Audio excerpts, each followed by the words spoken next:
So I think the first thing to take from these classics is that going back into ministry is never a solitary thing. It's always done to some extent in community.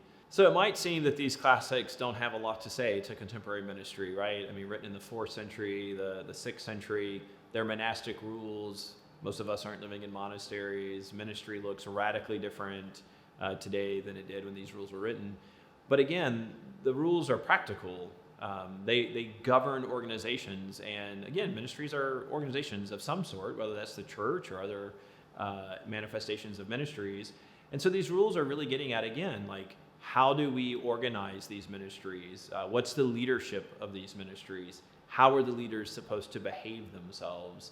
And then what is the goal of these ministries, right? I mean, again, prayer being a perennial thing that Christians are meant to do, welcoming the stranger, being hospitable, practicing good works. So turns out these monastic rules are very pertinent to ministry today, because again, the goal of leadership in the monastery is not to wield power, but it's to serve as servants. And then for those who are on the receiving end of that oversight and that leadership, that they're cultivating good works, that they're becoming men and women of prayer, that they're welcoming those who come seeking hospitality because they themselves have been welcomed as strangers into these ministries.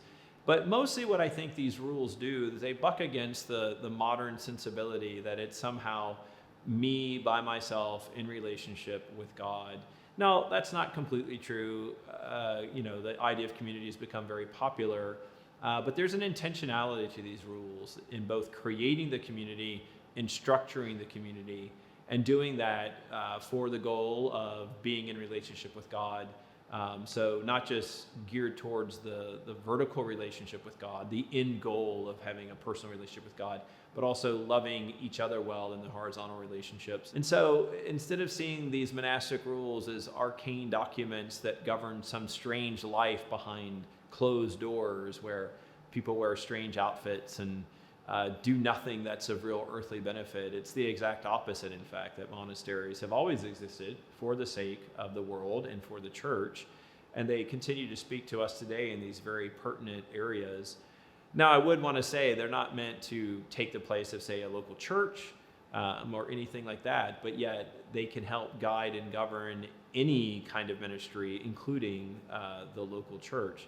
And so they're just a great reminder to us of what it means to serve others and how to cultivate our spiritual lives around very core common practices that are both scriptural but prioritized in the monastic tradition.